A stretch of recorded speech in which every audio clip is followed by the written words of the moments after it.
For years, the Federal Reserve was focused and concerned about lowering the unemployment rate. Because if you have a high unemployment rate, people don't have money. And if you don't have money, you can't buy products and services, so businesses end up getting hurt and the whole economy ends up getting damaged. But with a low unemployment rate, the opposite's true. Everyone has money. And if they have money, they're spending money, right? So the unemployment rate in this country right now is 3.5%. So a lot of experts believe that if we get that number to 5 or 6% of unemployment, that will reduce inflation. And this is simply because with a 5 or 6% unemployment, there's less money circulating in the system. So 2% more from where we're at. We're at 3.5, we need to get to 5.5 or 6. What does that 2% mean? Because if you just say it like 2%, it doesn't seem like that big of a deal. But that 2%, in actuality, that results in about 3.5 million Americans losing their jobs. And right now, we have 5.3 million Americans that do not have jobs, and they're looking for jobs, and they can't find anything. So add to that 3.5 million. We're talking about over 8 million Americans without jobs that are looking for jobs. If we get to that state, then the Federal Reserve feels like inflation will be under control. It'll be back down to 2%. So the tricky part is the Federal Reserve cannot come out and say that because that would sound horrible. Can you imagine anybody getting on TV and saying, hey, we need more Americans to lose their jobs? That would be a nightmare.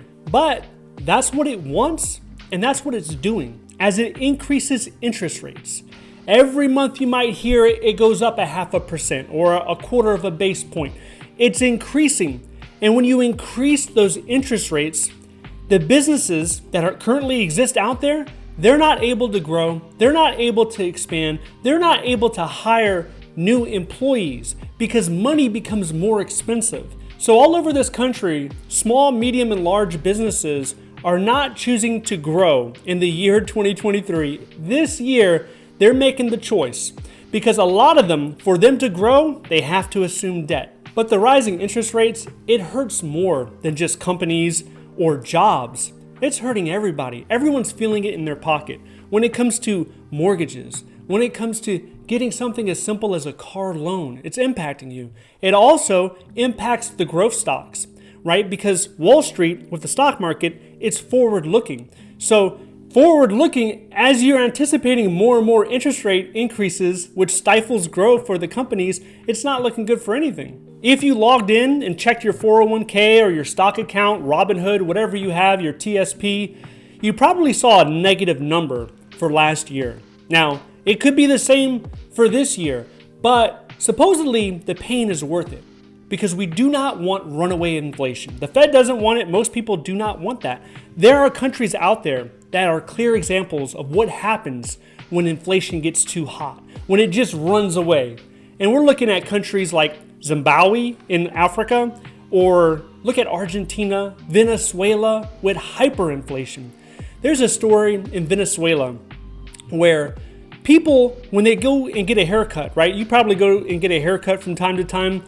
Instead of paying with their actual national currency, the paper money, they're taking gold and they're shaving off pieces of gold in order to pay for haircuts, in order to get a meal at a restaurant. They're using gold flakes because there's no trust and confidence in their money anymore.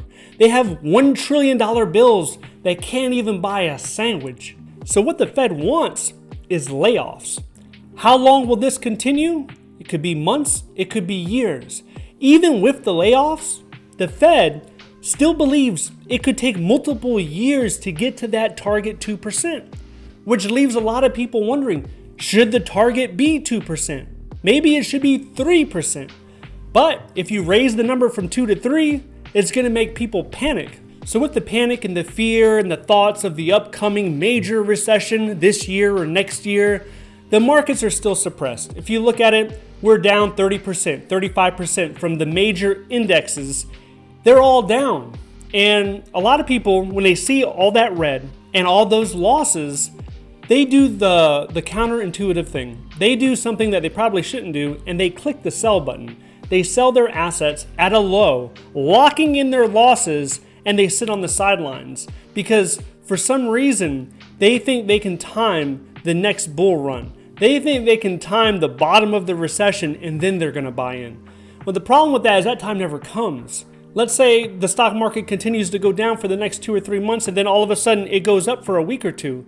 Well, that could be a bull trap. It could go right back down again. I mean, you could be buying in and then it comes right back down. So it's not so clean and cut on when we're in a bull market and when we're in the actual bear market. You don't realize what type of market you are in until like halfway through the journey.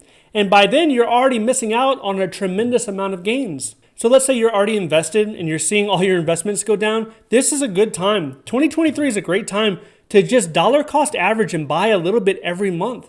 Or if you've never invested in the stock market, you've always been sitting on the sidelines, then this is the best time in the last 2 or 3 years. If you could invest at any point in time, this would be it right now. Now, the future is uncertain, but if you're looking for a job, a new job or a better job, it might interest you to know a lot of people are refusing to work for less than $74,000 a year.